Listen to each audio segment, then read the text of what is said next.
Good morning, everybody.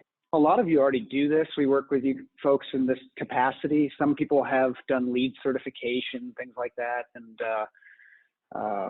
you've developed indoor air quality plans. Probably, most of you probably don't audit them very often. I don't know many people who do. I think we kind of take for granted how important air quality is, and in times like this, now we're seeing how important it really can be. So just wanted to kind of go through a bunch of different strategies here. Indoor air quality is one of those qualitative things that it's kind of hard to, really hard to kind of quantify. Like it's really one of those things where we can't just say, we have good air quality or we have bad air quality. There's different levels of air quality. And as we're going through this pandemic and worried about the things we're touching and the air we're breathing and the people around us, we start to wonder, you know, what kind of environment should we maintain for our buildings? Now, we don't need to be operating hospitals for commercial office buildings or multifamily residential buildings or even your house. We don't need to have a laboratory environment for it to be safe. But there are different levels of air quality, and it's good for the occupants. And I imagine that as your office buildings start to fill back up here, who knows when, people are going to ask questions about what you're doing about the quality of the air within your buildings, and having a plan that you can point to or tangible things that you can point out will be pretty important to you. So I wanted to just run through a few things. There's a lot of resources out there. Obviously, you know, we're professionals that help build these plans. And this is one of our areas of expertise, both in new design, construction, and in operation buildings. But there's a lot of resources out there that you can look up on your own, but there's also conflicting information, there's misinformation, there's lots of things that can get confusing when it comes to indoor air quality. So I thought I'd just run through a few points here briefly this morning. At the risk of scaring people, there's a lot of dangerous things all around us. Every day there's chemicals in our building from cleaning, there's VOCs from furniture. Older buildings have asbestos and lead and paints and ceiling tiles, carpets, and floors. We have dust, we have odors in buildings, we have rodents, we have pests, and then we have people in all of our buildings that bring in different contaminants, colds, flu, infectious diseases. We have water, we can have fountains, we can have cooling towers and things that lead to Legionnaire's disease or even mold conditions. So there are really dangerous things in our building, and having a plan for attacking and making sure that all these things are controlled in a healthy way is very important. So as I said, good indoor air quality is kind of a relative term. It's one of those things that can be really hard for us to quantify. So, you know, there's even the fact that the air outside is often worse than the air inside, depending on where you are. If you're, you know, building in China, we're going to run our ventilation systems differently than we would in a place like Des Moines or somewhere where the air is quite a bit cleaner outside than it is inside. And there's also things that come into air quality like building pressurization. So when we get taller and taller buildings, we run into things like stack effect, and the building itself can be infiltrating moisture. It can be infiltrating poor air from different parts of the other buildings or your building. Things can be transferred from unit to unit or office to office that are things that you don't want to have happen. So, you know, there's the EPA has a website you can go to, and they this is actually from today, but we can look at the air quality, and this is mostly in the summers when we see the air quality in Chicago go from moderate. Typically, today we're good. It's really actually a pretty nice day. I haven't been outside yet, but looks nice. We can go from good air quality to actually hazardous conditions, and we've all seen the alerts for it on the news where it's dangerous to be outside because of the air quality. That can be from emissions, that can be from a lot of different things. But the EPA does publish things that talk about the particles in the air. You know, this can go down to things like allergens, pollens. But you can go to this website and you can kind of see what's going on around you if you're concerned about what the outdoor air condition is. It's a pretty interesting thing. And some of us have sensors on our buildings. I'll kind of go through that in a minute. Most of you are in operations of buildings, but when we're building buildings, there's a lot of things that have to go into the planning of it to make sure that you're able to control your environment. Even during the construction process, there's things that can happen in a retrofit of tenant space, or you're going to want to make sure that you have a proper ventilation of those spaces. You want to have a plan actually for construction. General contractors are typically required to have some kind of air quality plan to protect their workers during the construction from dust, if that means wearing respirators or certain things during the construction process. But contaminant, source containment is one of the most important things. So trying to not let those contaminants get airborne, get into places where people can get sick is an important thing. So if you have someone doing construction in your building and you have an operating air handling system, you want to make sure the returns for that system have some kind of temporary filtration media on it with a minimum of a MERV 8 filtration rate.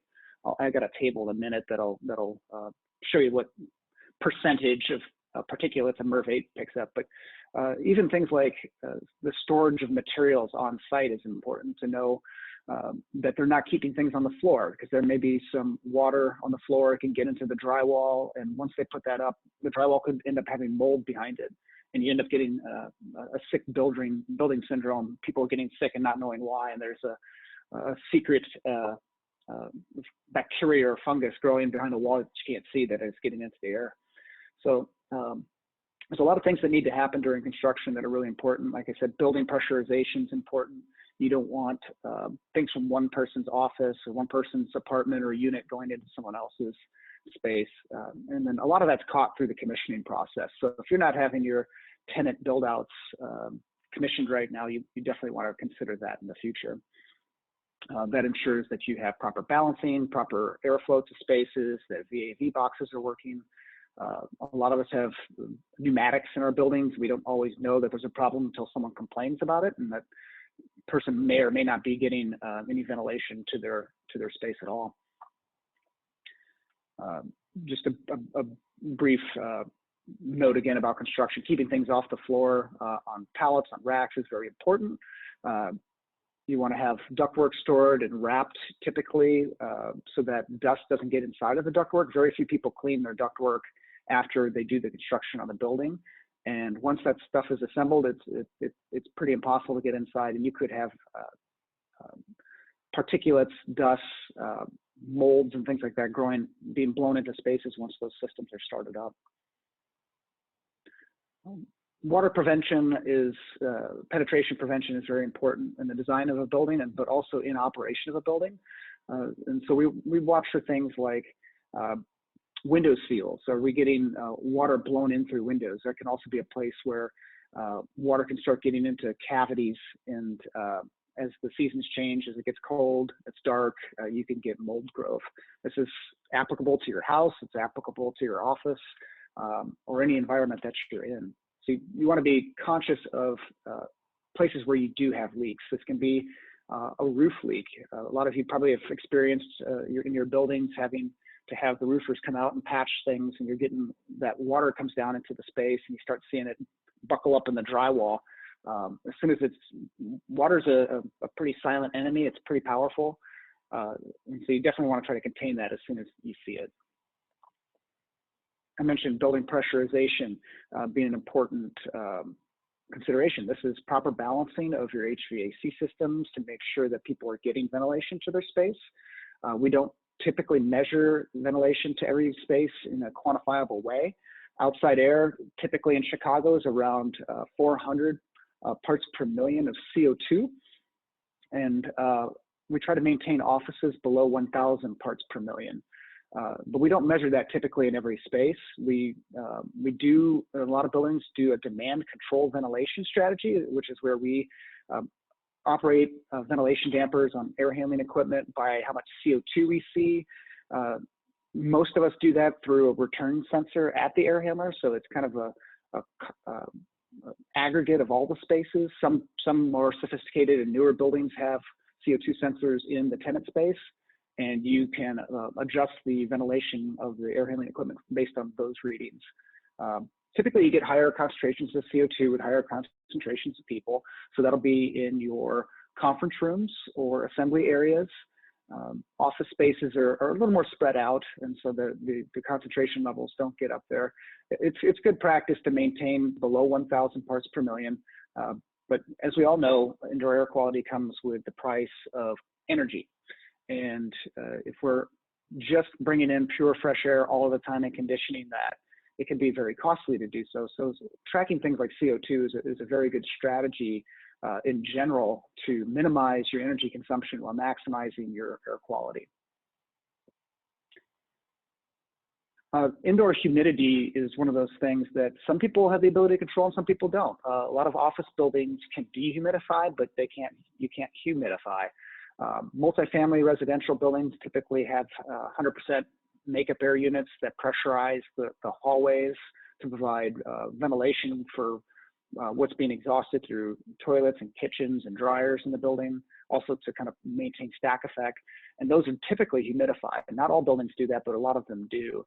And so we want to try to maintain humidity levels in buildings in the summer below 60% relative humidity. And it's relative based on the temperature, but most of us maintain our buildings between 70 and 75 degrees. In that range, you never want to exceed 60 to give you a little bit of a buffer. Above 65%, you can actually start getting condensation on surfaces that you can't see, and again, it becomes a mold concern. In the winter, if you do have the ability, you typically want to control a building to somewhere between 20 and 30% relative humidity based on keeping your indoor temperature between 68 and 70 degrees. Why do you want to humidify? Mostly there's some benefits to it if you have materials like wood and things like that. And that's why a lot of condominium buildings humidify as well, because they want to maintain the finishes. But it's more for occupant comfort. We see below 20% relative humidity, your skin dries out, your hands will start to crack, and that makes you more susceptible to infection. In this current pandemic that we're living through right now, one of the things that they're encouraging people to do is make sure that you're not using too much hand sanitizer in your skin or too high of alcohol concentration on it, because it can cause your skin to crack, and that makes yourself very susceptible to infection, very quick infection. So whether it's the disease or any kind of bacteria, you want to be conscious of that. So if you do have the ability to control, you want to try to do somewhere between 20 and 30%. Over 30% becomes unnecessary. When it comes to indoor infectious disease control, so things like the COVID-19 or even the common cold or the flu, the higher humidity levels can be beneficial to you, because the disease cannot maybe be transmitted quite as easily through higher humidity levels. Lower humidity levels can sometimes help promote that disease being transferred, but it varies. It depends on the type of infectious disease that we have. The humidity levels can vary, so there's not one size fits all. But in general, just for human comfort, 20 to 30% in the winter, below 60% in the summer. Dehumidification is an important thing to keep consideration of. The way that we do that typically in our buildings is through our air handling cooling coils. We cool to the magic number of 55 because that tends to be the saturation point of air to get the most moisture content out of that air, and it comes down and condenses and it collects in drain pans. And the drain pans in your building can be petri dishes if not maintained properly. So if they don't drain properly, if they're not sloped properly, if they are rusted and leak, this is something you want to put attention to, because in the graphic I have here, this drain pan on an active cooling coil is full of mold. That mold is going to get entrained into the air, and it's going to be things that your occupants can breathe, and they're going to get sick and not necessarily know why, and it's going to be your fault. So cleaning your coils is a very important thing to do, making sure that you don't have bacteria in there. Using a chemical treatment to kill the bacteria is also another way to do it. But one thing that people have been asking a lot about lately is ultraviolet light. UVGI is germicidal irradiation. Typically in buildings, this is put on either the cooling coil to irradiate the bacteria or germicidal growth that we just saw from the drain pans or anything that may collect on the cooling coil surfaces itself. It helps clean those surfaces by killing the or deactivating some of the diseases that may congregate there. It's also used on filtration and filters to clean the filters. So UVGI is one of those things that you can install. You can retrofit into your buildings. They don't use a lot of energy. They're maintenance free for the most part. They improve your maintenance. The one side effect of a lot of UVGI technology is it does produce ozone, which is one of those indoor toxins that you just want to be conscious of. Typically, it's not of any concern. You just want to make sure that you're aware that that is something that it can congregate. So you want to make sure you have adequate airflow to disperse that. UVGI is used a lot in hospital environments. We have air handling equipment that has final filtration for surgical units typically, that is HEPA filter grade. And so they'll use UVGI light on the HEPA filters that are after the cooling coil as they discharge into the space to kill off any bacteria that may have made it that far, to make sure that the air is pretty pure. Ben, yes. Cost-wise, how does that compare to some of the other ways of killing off the bacteria, your chemical treatments, etc.? It's got a first cost in the tens of thousands, typically, depending on the size of your equipment. But like I said, the energy cost of it's fairly negligible. It's pretty small. So once you've got it installed, I don't know what a good payback would be. It really depends on the size of your equipment, the cost of the installation, what type of filtration you're doing. But it does clean your cooling coils. It does clean your filters. It makes them last longer. So depending on the cost of the filters that you're using, what MERV rating they are, the higher the MERV rating, the more expensive they are. So they could last longer, up to 6 months longer typically. So there is some cost payback to doing UVGI. But that's something that we could, of course, evaluate for you on your building's basis. Thank you. I appreciate it. This is a live look, or near live look, at our office, which is empty right now. So it should have pretty good air quality, but a lot of us can actually track the indoor air quality. There's a lot of sensors that can be put into spaces now that can track the CO2. It can track things like the volatile organic compounds, or VOCs, the particulate matter in the air, carbon monoxide, sulfur dioxide, nitrous oxide, things that are all, and even ozone, things that we don't want to necessarily have get out of too much control. So we have some sensors that we installed in our office a couple years ago. One, because we were having some people get sick from the air quality. We had a high-rise building. The Essex condominium and hotel was being built right outside of our air handling unit, and we were having people complain and get sick. And so we installed these sensors just to see what was happening, and we could see spikes in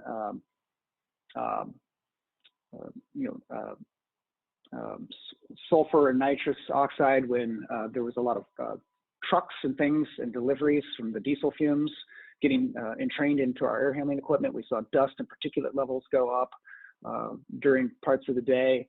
And so we basically we're not in a Class A office. I'd say we're in a Class D+, if that's a classification. So our landlord was always saying, everything's fine, everything looks good, the filters are clean. And so we put this in, and then I just sent him a report when someone would complain and say, no, it's not good. In fact, it's bad. So these are some things that you can do in your building to look at. It's fairly affordable technology now. It's getting less and less cost by the day. But we can track things like the formaldehyde. As you have tenants moving in and they're bringing new furniture, new carpets, new fixtures in, a lot of that contains formaldehyde and VOCs, and that new car smell you smell actually isn't that good for you. That's what we're getting, formaldehyde and VOC, and these are toxins that affect how people can work. It can cause headaches. It can make people less productive. So these are things that you want to try to minimize. If you've gone through the LEED process, you're familiar with some of the ways that we can do paints that are low VOCs, but these are things you want to build into your indoor air quality plans in your building. It's things that you may want to put in your tenant lease agreements, that they need to use low VOC paints, adhesives, carpets. A lot of us don't like to tell our tenants what to do, but in some cases we need to promote a good, healthy environment for the whole building.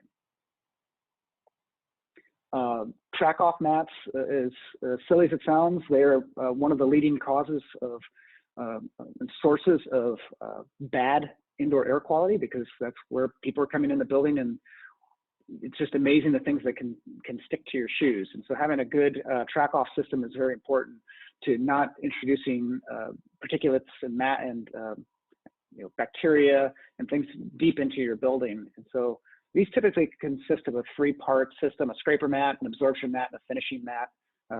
If you've done the LEED for existing buildings or new construction, they typically want them to be at least 10 feet long to have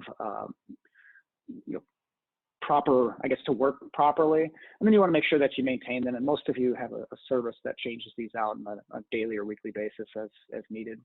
But we see this in the winter. We're tracking salts and things into the building that can be damaging to our floor systems. You can get things brought into elevator systems, and they can sit there, and the bacteria can cause infections, cause people to get sick. Just a few more slides here, and we'll have some conversation, but filtration is one of those things that's very important to your building, and higher the better. We've heard a lot in the news about things like the N95 masks and respirators that people are hoarding and that are necessary for emergency personnel and treating people with infections. N95 basically means it's 95% efficient at filtering particulates down to 0.3 microns. The actual virus, the SARS virus that's causing the COVID-19 disease, is believed in its raw form to be about 0.125 microns, so smaller than 0.3. And what 0.3 is doing is it's 95% of 0.3 micron particles are getting filtered at that MERV 16. So if it's something that you're concerned about in your building, a MERV 16 filter is a commercially available filter. Most buildings that have gone through like the LEED program have MERV 13 filters. And as you all know, these are fairly expensive filters. At MERV 13, MERV 16 are very expensive. Above that MERV rating, we get into what are called HEPA filters, which are 99.9997% efficient at 0.3 microns. That's healthcare and laboratory grade filters. There's even a filter grade above that are ultra particulate filters that are used in high-end laboratories and clean room manufacturing environments. But the highest commercial grade filter to get to 95% efficiency is a MERV 16. The higher the MERV rating, obviously, it's going to be denser. It's going to cost more energy to run your fan system because it's going to have more static pressure drop. So these are things that you want to take into consideration. One way to reduce that static pressure drop is to have more filter area. And what we do in a lot of retrocommissioning and studies and just a general advice to commercial and multifamily buildings is to look at a V-bank style filter. So these filters are shaped like a V, and they go into the building. They have basically double the surface area of a flat filter that you might typically put in.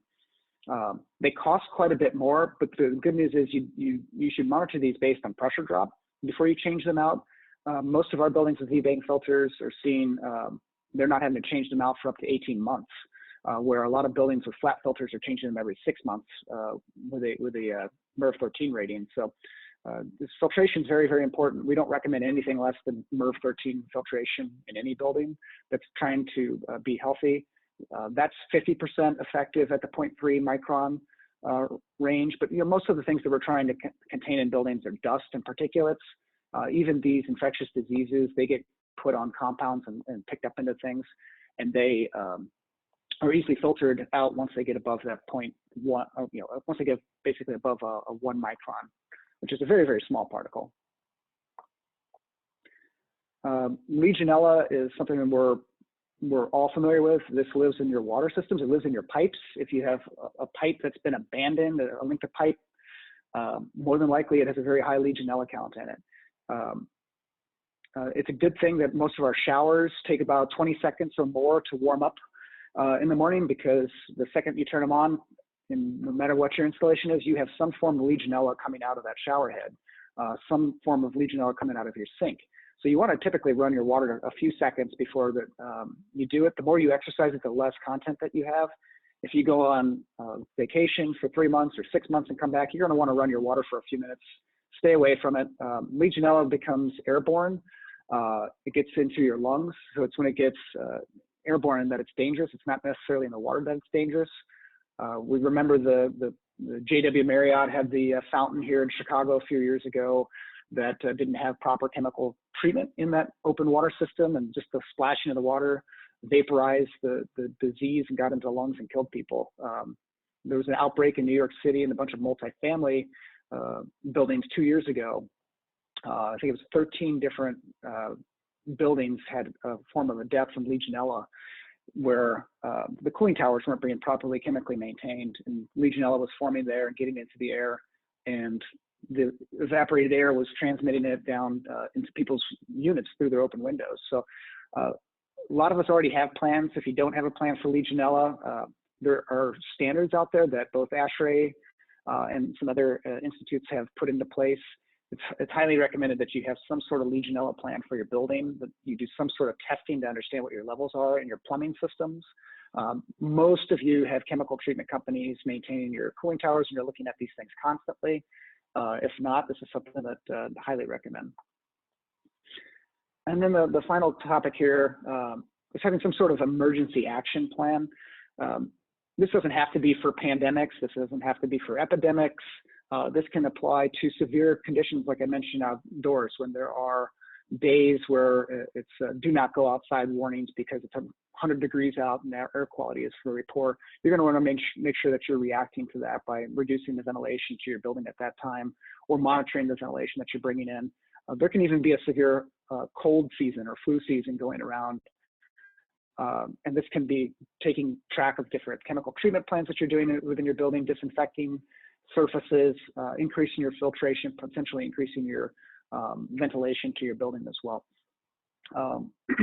So just real brief, I did quite a bit of research and studied and wrote an article a couple of weeks ago just about how to operate your building in the midst of the COVID-19 outbreak, and understanding that there's a lot of ways understanding the source control of any infectious disease or any outbreak is very important to understanding how you react as a building to containing that and protecting the occupants and even giving them some comfort. And so, communicating to your tenants that you have high filtration at your air handling unit, perhaps that you have UVGI light, that you maintain your filters, that you're bringing in additional ventilation from outside during these times is probably an important communication piece to give people some ease that they're getting good air quality, and even doing some sampling by walking through the space with indoor air quality measurement devices, be it handheld, to evaluate that is probably important. But the way that airborne infectious diseases spread are through a couple of different ways. They can be put into droplet form, which is the most dangerous way that we're not really sure yet conclusively on COVID-19 if the SARS virus is being communicated. It's inconclusive right now. If it's being evaporated into a droplet form, which is also known as like an aerosol. So the way to think of an aerosol is think of I think this morning it was foggy outside in a lot of places. An aerosol is like a fog. It can remain in the air and it can just linger there. This kind of just hangs there. And these airborne infectious diseases can become aerosolized, and they can sit and they can remain in the air for hours. And that can create a very dangerous environment when things are airborne. And that's when you want to be able to ventilate. You want to be able to remove that aerosol from the environment as quickly as possible.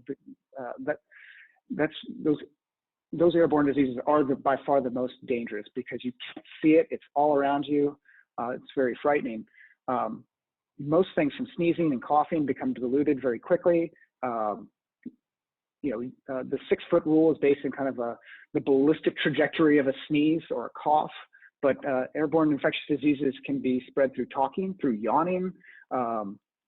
So proximity to the person, this magic 6-foot rule has actually come out of some research that was done back in the first SARS outbreak in 2004, where they did some study on the trajectory of droplets from human beings and found that it was between 1 and 2 meters, which is basically 3 to 6 feet, before the forces of airflow and gravity kind of brought those droplets to the ground. So in the study of this current SARS virus, they're saying that most of it appears to be in the air for no more than 3 seconds before it hits the surface, but it can live on a surface such as cardboard for a day. It can live on stainless steel up to 3 days. So depending on the type of surface you have, you want to make sure that you disinfect those, that you understand kind of the basics of the disease or the infection that you're working with. So that's just a brief kind of overview on a lot of different things that you can do in your building with air quality. And with that, I think I'll discontinue sharing here and turn it back to Megan and open up for conversation.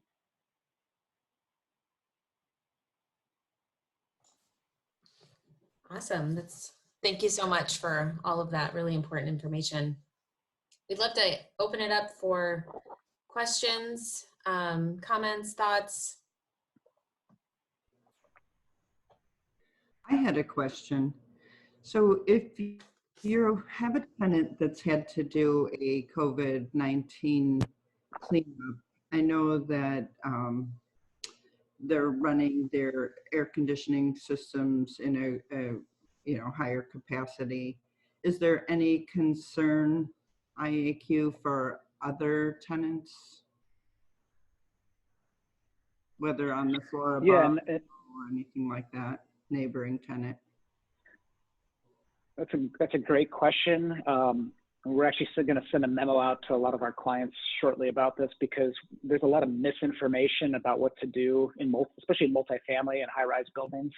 There are a lot of buildings that are shutting off their makeup air units, which is the exact opposite thing that you want to do. You want to keep that building pressurized so that you don't have that unit-to-unit transfer.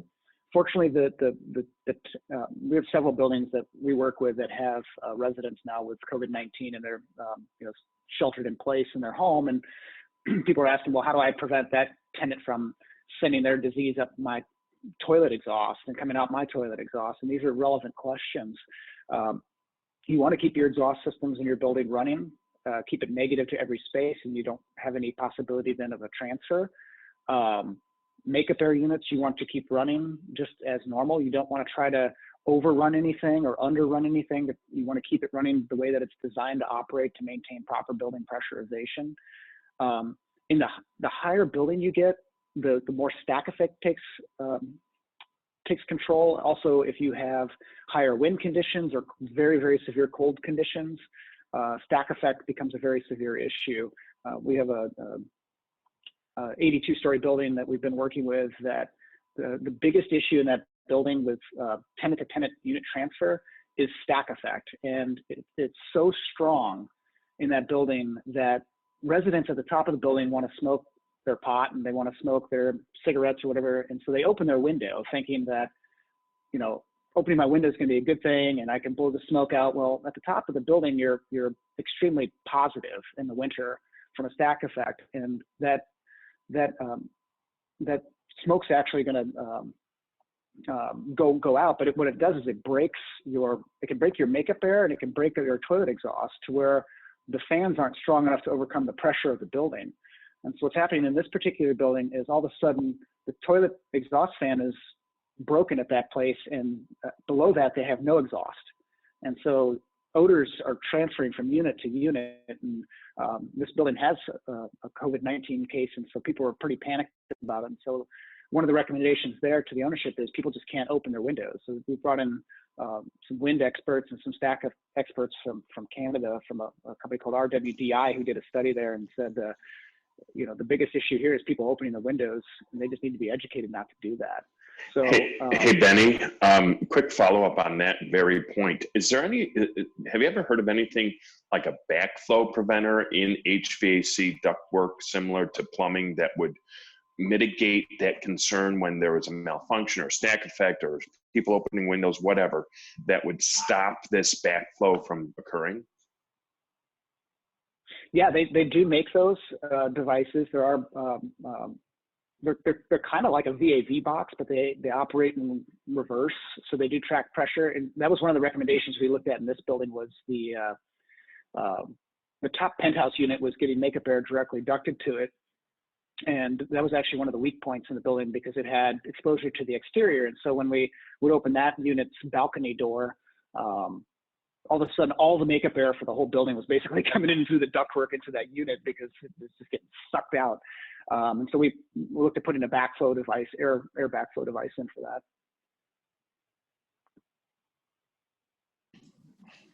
Thank you. Sorry to hijack a question there. Sorry.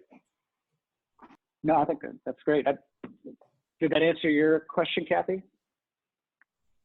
Yes, it did. Thank you. I appreciate it. Yeah, and just to follow up one more thing on that, the air that they're recirculating within their unit is contained to their unit. And it is important for them to maintain filtration as well.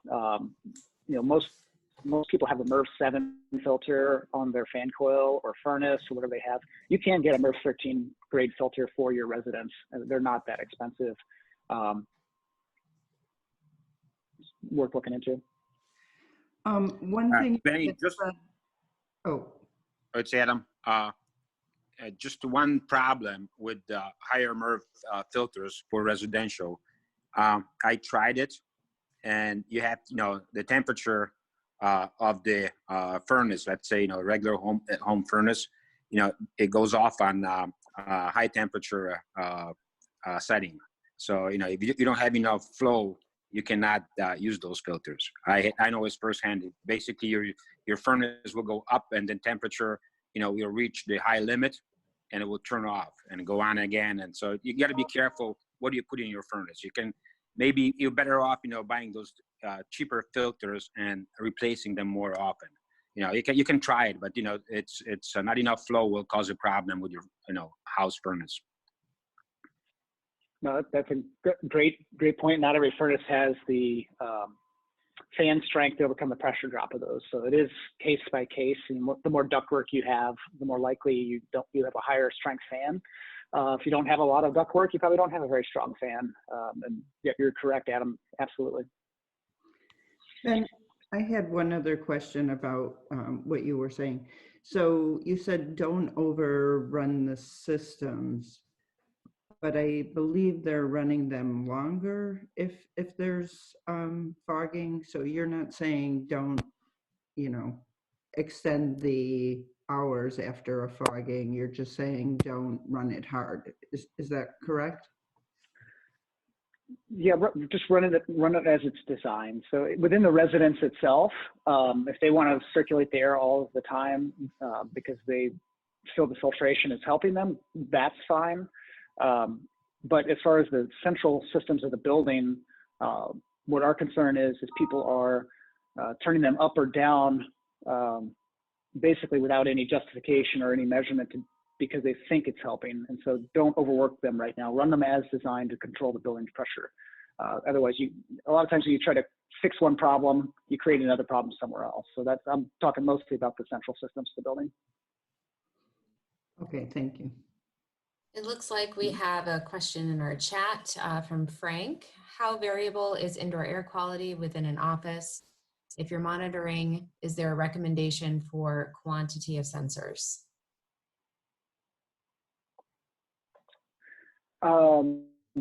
Yeah, within an office, there's a lot of variability, but for the most part, buildings are designed to the city of Chicago. All of us are city of Chicago. Our buildings are designed to the Chicago code, which has a lot of ventilation compared to the ASHRAE standard 62.1, because our 1970s era code prescribes everything on a CFM per square foot basis. So there really actually isn't currently a lot of variability.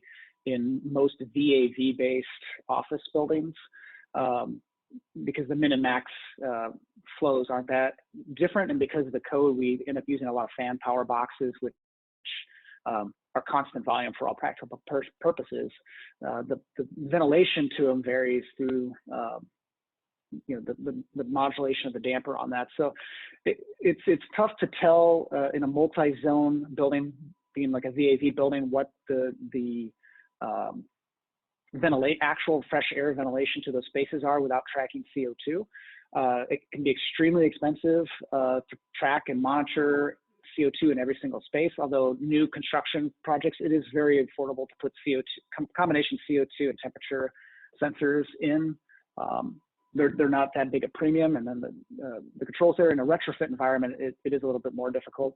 But what we've seen in our recordings is everything's pretty fully mixed. Office buildings are big old stirred pots, and they seem very very fully mixed. It's when you get these congregation rooms, like assembly areas, conference rooms, that's the variability. When you have lots of people getting together, those are the places that you need to be able to react and bring more ventilation. That's where it makes the most sense to spend the money on a CO2 sensor in that space, so that the minimum damper can open to bring more ventilation in, regardless of what the temperature of the space is.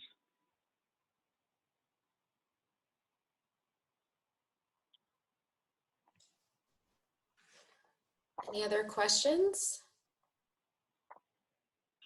Well, I have a question. Obviously, occupancy is extremely low. We just have let's say 20 people.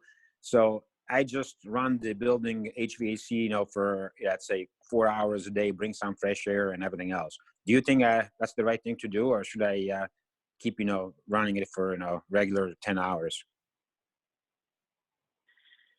It's recommended to run it when you have occupancy. Your building's got a little different design than a typical VAV building, because you've got perimeter induction boxes. So what you could consider in that case is running more of a zoned strategy. So not maybe running every single air handling unit, but running certain zones that allow for fresh air just to get into the building. Yeah, we can do that. We can spread it instead of running, 4 hours all the zones. Maybe I can spread it into 10 hours by zone. Good suggestion. Yeah.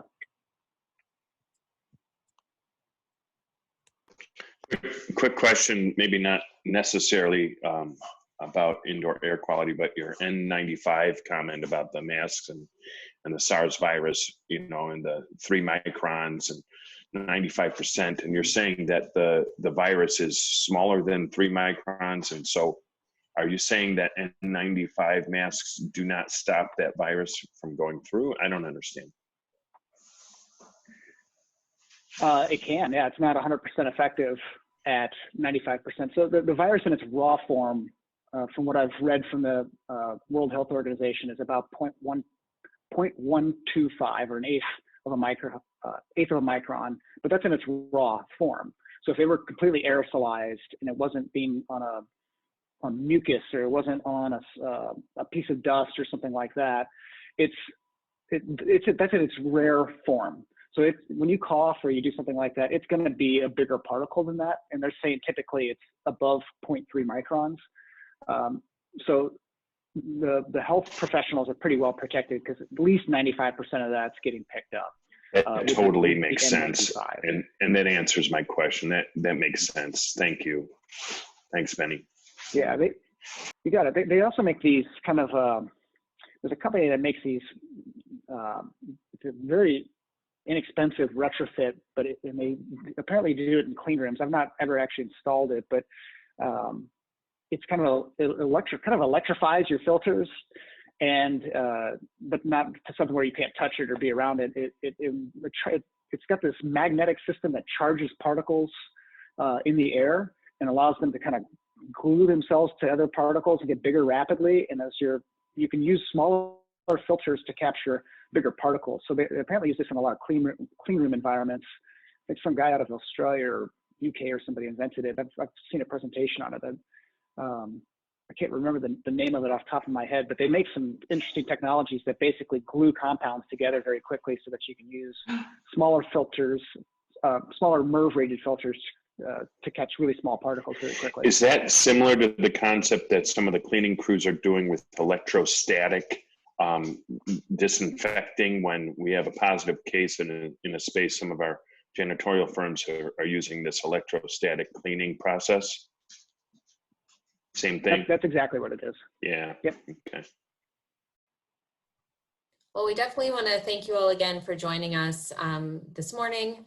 And hopefully this was really informative for you. We'd love to hear any feedback you might have on other topics that you'd love to get some more information on, anything about this platform and using it. It's definitely a new approach for us, but it's also kind of fun. So we'd love to hear if you also enjoy or appreciate getting together virtually, especially during this time.